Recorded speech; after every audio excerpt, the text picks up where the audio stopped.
Yo, selamat datang di Freaks Channel. Kali ini Mimin akan kembali membahas manga Jujutsu Kaisen pada chapter terbaru, chapter 181. Oke, langsung saja. Pertama, seperti biasa, merecap chapter sebelumnya. Di sana kita disajikan sebuah dessert, yaitu pertarungan puncak sekaligus klimaks dari arc Sendai Colony. Duel antara Ryu Ishigori melawan Yuta Okkotsu. Pertarungan tersebut berlangsung dengan sangat sengit. Daya tahan dan kekuatan Ryu benar-benar hebat. Tapi tentu saja Yuta masih lebih kuat. Dan chapter pun ditutup dengan Ryu Ishigori yang telah terpuaskan dengan dessertnya tersebut. Nah, masuk pada chapter terbaru. Chapter kali ini memiliki judul Tokyo Colony nomor 2 part ke-1, yang sekaligus menandakan kalau arc Sendai Colony dengan Yuta sebagai bintang utamanya telah selesai. Chapter ini sendiri dibuka dengan masih menyorot pada after duel Yuta dan Ryu. Setelah sebelumnya kita tidak tahu akan bagaimana nasib Ryu, apakah Yuta akan membunuhnya atau tidak, di sini kita diperlihatkan selepas pertarungan mereka terlihat kalau Yuta dan Ryu malah sedang berbincang santai. Di sini Ryu bilang pada Yuta kalau dirinya lah satu-satunya orang yang akan mencapai batasnya. Apa maksud perkataan Ryu di sini? Jadi Ryu meneruskan kalau dirinya pernah melihatnya. Penyihir Jujutsu atau roh terkutuk, tidak peduli siapapun itu, mereka yang paling egois dan paling tidak peduli pada siapapun lah yang akan melampaui kata kuat itu sendiri. Dengan kata lain, menjadi yang terkuat. Yang mana menariknya, ketika Ryu mengatakan hal tersebut, kita juga diperlihatkan sosok Sukuna versi asli dalam wujud iblisnya. Yang mana hal ini juga sekaligus menjelaskan kalau Sukuna lah salah satu contoh orang dari perkataan Ryu tadi. Lalu Ryu pun kembali berkata pada Yuta kalau dirinya itu terlalu manis, yang mana arti manis di sini adalah naif. Yap, menurut Mimin dengan Ryu yang berkata seperti itu secara tidak langsung Ryu mengakui kalau Yuta adalah salah satu kandidat orang yang mampu melampaui kata kuat itu sendiri, seperti yang tadi ia bicarakan. Tapi balik lagi, seperti yang kalian tahu dan Ryu juga tahu, si Yuta ini pada dasarnya hanyalah anak baik yang tak sengaja masuk ke dunia perdukunan Jepang dengan bakat dan kemampuan yang di atas rata-rata. Terbukti dengan saat ini, Yuta malah berbincang santai dengan orang yang sedari awal 100% berniat untuk membunuh Yuta dan bertarung dengannya sampai mati. Maka dari itu Ryu bilang kalau Yuta itu naif. Yang mungkin jika Yuta bisa melepaskan sifat baiknya dan menjadi egois seperti perkataan Ryu, mungkin Yuta benar-benar bisa mencapai level Sukuna atau Gojo. Bagaimana menurut kalian? Karena menariknya lagi, dari perkataan si Ryu ini terlepas dari Sukuna yang kita sudah tahu kalau dirinya itu sangat egois dan sombong, orang terkuat dari kubu penyihir Jujutsu pun juga memiliki sifat yang sama seperti perkataan Ryu tadi. Salah satunya kalau kalian ingat ketika Gojo melawan Toji dahulu, di tengah duel mereka Gojo bilang kalau dirinya adalah yang terhormat di antara langit dan bumi. Yap, benar-benar merupakan kesombongan dan keegoisan tingkat tertinggi, sesuatu yang hanya bisa dikatakan oleh orang yang terkuat saja. Jadi mungkin perkataan si Ryu ini bukan hanya perkataan biasa melainkan petunjuk atau easter egg dari GG Akutami. Kalau hanya karakter sesombong dan seegois mereka lah yang bisa menjadi terkuat di cerita Jujutsu Kaisen ini. Itu menurut opini Mimin. Nah, lanjut cerita, setelah Ryu mengatakan kalau Yuta itu naif, Yuta pun membalas kalau Uro juga mengatakan hal yang sama. Yang menarik, mendengar jawaban dari Yuta tersebut, Ryu pun justru terkejut mengetahui kalau Uro masih hidup. Namun Ryu juga berkata kalau itu masuk akal karena setelah pengaktifan domain expansion tadi, serangan Granite Blast-nya tidak akan sekuat biasanya. Lalu berikutnya, menyadari sebelumnya Yuta dan Uro selalu cekcok di tengah pertarungan mereka, di sini menarik dan lucunya Ryu bilang kalau lain kali Yuta harus lebih memperhatikan Uro. Entah itu hanya merupakan percakapan antara pria ke pria saja atau Ryu memang memiliki suatu hubungan dengan Uro, karena seolah-olah di sini Ryu telah mengenal Uro sebelumnya. Dan terkait dengan hal tersebut, Yuta pun kemudian menjawab kalau Uro tak akan pernah mau mendengarkannya. Karena tidak seperti Uro, dirinya ini diberkati sang anak ajaib Yuta Okkotsu. Dan ya, selanjutnya percakapan mereka pun ditutup dengan Yuta yang meminta poin milik Ryu. Di sini terlihat kalau Ryu sepertinya baru mengetahui aturan tersebut dan merespon permintaan Yuta. Ryu pun berkata kalau bukan karena aturan tersebut pasti Yuta sudah membunuh dirinya dan Uro. Tapi dengan epik di sini Yuta pun hanya tersenyum sembari membalas jika memang begitu anggapan Ryu, seharusnya Ryu berterima kasih pada teman-temannya yaitu Yuji dan Megumi. Nah, jadi bagaimana menurut kalian? Apakah Yuta akan membunuh mereka berdua jika saja aturan transfer point ini tidak ada? atau tidak. Dan yap, terlepas dari itu, arc Sendai Colony sendiri diakhiri dengan sebuah narasi kalau Yuta telah mendapatkan poin yang dimiliki Uro dan Ryu ditambah 20 poin karena telah membunuh Kurorushi dan Ruff. Sehingga saat ini Yuta memiliki total 200 poin. Dan arc Sendai Colony atau setidaknya petualangan Yuta untuk saat ini telah resmi ditutup. Tapi sebelum lanjut, jujur saja arc Sendai Colony ini meninggalkan beberapa pertanyaan bagi Mimin. Yang pertama, kapan Yuta mengambil poin milik Uro? Dan dengan fakta Yuta juga sukses mendapatkan poin milik Uro, seharusnya tentu saja pasti ada percakapan yang terjadi di sana antara Yuta dan Uro. Apakah di sana Yuta berhasil meluruskan kesalahpahaman Uro terkait dirinya dan silsilah klan Fujiwara? Atau seperti kata Yuta, Uro tidak ingin mendengarkan Yuta dan memberikan poinnya begitu saja? Lalu berhubung selama panel ini kita juga tidak diperlihatkan situasi Uro sedikit pun, sepertinya saat ini si Uro Takako sudah pergi ke suatu tempat yang Mimin yakin di cerita yang akan datang nanti Uro pasti akan terlibat kembali, khususnya tentang sesuatu yang berhubungan dengan klan Fujiwara. Berikutnya masih terkait dengan itu, sementara kita mendapatkan gambaran jelas tentang tujuan Uro Takako, di sisi lain kita masih memiliki karakter yang menurut Mimin tak kalah menarik, yaitu Ishigori Ryu. Di akhir panel tadi terlihat, sepertinya Yuta akan berpisah dengan Ryu. Tidak seperti Uro, tujuan atau hasrat si Ryu ini dirinya hanya ingin mendapatkan kepuasan saja, dan hal tersebut telah terpenuhi lewat pertarungannya dengan Yuta. Jadi cukup menarik juga untuk melihat akan bagaimanakah nasib Ryu ke depannya. Apakah dirinya akan menjadi karakter yang dilupakan begitu saja, atau Ryu somehow mungkin akan kembali terlibat dalam cerita. Entah itu untuk membantu kubu penyihir Jujutsu atau sebaliknya. Lalu selanjutnya, yang kedua mungkin kalian bertanya-tanya, mengapa Yuta mendapatkan 20 poin karena membunuh Ruff dan Kurorushi? Sebenarnya hal ini dijelaskan pada aturan kelima, di mana di sana disebutkan poin seorang player akan ditentukan oleh Game Master sesuai nilai dari nyawa si player tersebut.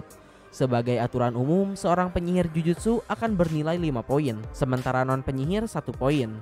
Yang artinya untuk seorang penyihir Jujutsu, 5 poin adalah nilai minimal mereka. Sementara di luar hal tersebut, Game Master lah yang akan menentukannya.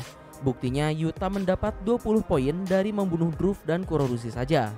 Yang sayangnya masih belum diketahui faktor apa saja yang mempengaruhi nilai dari poin seorang player. Apakah semakin kuat si player maka semakin besar pula nilai yang dimilikinya atau bagaimana? Ya kurang lebihnya seperti itu. Lalu berikutnya, poin ketiga, berhubung saat ini Yuta sudah mendapatkan 200 poin, itu artinya Yuta bisa menambahkan 2 aturan baru ke dalam permainan. Dan tentu pertanyaannya, aturan macam apa yang akan Yuta masukkan ke dalam The Cooling Game ini? Di sini Mimin punya 3 dugaan yang sebenarnya secara tidak langsung Yuta juga sempat menyebutkannya pada chapter 174. Yang pertama, mungkin Yuta akan membangun suatu alat atau apapun itu untuk memperbolehkan seorang player berkomunikasi, baik itu antar koloni atau ke dunia luar. Karena seperti yang kalian tahu, di dalam koloni ini sinyal telepon tidak ada. Sementara di saat yang sama, komunikasi merupakan hal yang paling penting di situasi saat ini. Kedua, mungkin Yuta akan mengajukan peraturan untuk diperbolehkannya keluar masuk koloni. Karena persediaan sumber daya yang ada di dalam koloni tentu saja terbatas dan bisa habis kapan saja. Tapi resiko lainnya jika peraturan ini sampai disetujui, pasti akan ada roh terkutuk atau orang-orang gila yang bisa membahayakan nyawa manusia di luar koloni. Dan terakhir, opsi ketiga, Yuta mungkin akan mengajukan aturan untuk diperbolehkannya berteleport dari koloni satu ke koloni lain. Mari kita jujur saja, 3 opsi tersebut adalah yang paling mungkin terjadi, bukan? Tapi masalahnya, apakah Game Master akan bersedia menambahkan aturan tersebut? Karena Game Master hanya akan menerima dan memasukkan aturan baru selama aturan tersebut tidak mengganggu jalannya permainan. Ya, untuk hal ini sepertinya kita harus menunggu di chapter yang akan datang. Aturan apakah yang akan Yuta masukkan ke dalam The Cooling Game ini? Dan oke, berikutnya masih di panel yang sama, kita juga diperlihatkan seorang perempuan sedang berjalan di suatu tempat yang jika dilihat dari model rambut dan pakaiannya, perempuan tersebut adalah fans garis keras Gojo Satoru, yaitu The Useless Kasumi Miwa.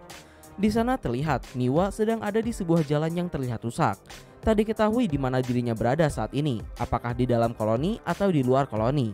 Tapi jika Mimin harus berasumsi, dilihat dari jalannya yang seakan hancur karena suatu serangan yang besar, mengingatkan Mimin pada dampak dari serangan Granite Blast pertama Ryu yang memberikan kerusakan cukup parah di sana. Jadi mungkinkah saat ini Miwa ada di dalam koloni Sendai? Jika benar, lantas apa tujuan Miwa masuk ke dalam koloni? Nah, terkait dengan itu, yang menarik di sini kita juga hanya diperlihatkan sedikit siluet dari ekspresi Miwa yang terlihat datar. Apakah hal tersebut menandakan sesuatu? Sekedar informasi, Miwa terakhir kali terlihat adalah di akhir insiden Shibuya dahulu, saat Yuji, Yuki Tsukumo dan kawan-kawan melawan Geto. Di sana Miwa juga sempat bertarung singkat, sampai akhirnya seperti yang kalian tahu, mereka gagal menghentikan Geto aka Kenjaku. Nah, sebelum insiden Shibuya juga, Mechamaru dan Miwa bisa dibilang memiliki hubungan yang spesial. Mechamaru sangat menyukai Miwa dan menginginkan dirinya selamat. Setelah kematian Mechamaru, Miwa terlihat sangat sedih dan semakin merasa tak berguna. Mungkin itulah salah satu alasan mengapa Miwa masuk ke dalam koloni. Entah untuk membuktikan sesuatu atau mungkin Miwa memang diperintah oleh seseorang. Yang tentu saja dengan catatan saat ini Miwa memang sedang di dalam koloni. Dan oke, berikutnya kita akhirnya berpindah pada Tokyo Koloni nomor 2, tempat di mana Hakari dan Panda berada. Jadi adegan pertama dibuka dengan menyorot pada gedung Shueisha. Yap, salah satu perusahaan penerbit manga terbesar di Jepang. Di sana kita diperkenalkan satu tokoh baru bernama Charles Bernard, merupakan seorang mangaka Jepang keturunan Prancis sekaligus juga merupakan seorang player. Jadi sedikit flashback, entah kapan hal ini terjadi, tapi Charles sempat mendatangi studio penerbit Shueisha untuk menerbitkan manganya yang ia yakin manga tersebut akan sukses di pasaran. Tapi setelah si editor membaca dan melihat tiap halaman dari manga si Charles tersebut, si editor pun melemparkan beberapa kritik yang cukup pedas pada Charles. Dari mulai ceritanya yang ngawur sampai ketidakrealistisan sketsa yang ia gambar. Mendengar hal itu, si Charles pun mematahkan jari si editor dan membuatnya terlihat sama dengan sketsa yang ia gambar. Charles juga terlihat sangat marah pada si editor dan berkata jika dirinya ingin yang lebih realistis, maka sebaiknya dirinya menonton live action saja. Dan panel ini pun diakhiri dengan Charles yang meninggalkan Shueisha sembari bertanya-tanya tentang apa itu arti dari sebuah manga dan mangaka. Sedikit informasi, Jujutsu Kaisen juga diterbitkan oleh Shueisha. Mungkinkah adegan ini merupakan sedikit kritik dan keluh kesah dari Gege Akutami? Ya, siapa yang tahu. Oke, berikutnya terlepas dari itu, adegan pun berpindah pada timeline saat ini, yaitu pada tanggal 12 November jam 12:11. Adegan menyorot pada Hakari dan Charles yang lucunya entah mengapa mereka berdua bisa ada di dalam sebuah kincir angin raksasa. Jadi setelah sebelumnya di panel yang berbeda Charles bertanya-tanya tentang arti dari manga dan mangaka, pada panel ini diperlihatkan pertanyaan tersebut juga ia tanyakan pada Hakari. Tentu saja mendengar pertanyaan seperti itu, Hakari pun langsung kesal. Lalu berikutnya, percakapan pun masih terus berlanjut. Di sini juga sedikit tersiratkan kalau alasan Hakari bisa ada di kincir angin bersama Charles, sepertinya tidak lebih dari sebuah ketidaksengajaan saja. Dan ya, selebihnya pembicaraan mereka ini hanya menjadi perbincangan konyol saja antara orang yang tidak peduli seperti Hakari dengan orang aneh yang cukup deep seperti Charles.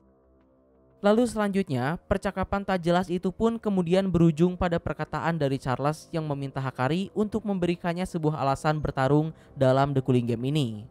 Charles berkata kalau di dalam The Cooling Game semua orang saling bertarung karena alasan yang negatif, yang mana Charles sebagai seorang mangaka umumnya dalam pertarungan di manga itu seorang karakter harus bertarung karena alasan positif. Maka dari itu saat ini Charles meminta Hakari untuk memberikannya alasan agar dirinya membenci Hakari. Dan yap, di sini gokilnya mendengar permintaan gila seperti itu, Abang Hakari malah dengan senang hati menyambut permintaan Charles tersebut dengan berkata kalau dirinya tak akan pernah membaca manga milik Charles meskipun dirinya memohon sekalipun.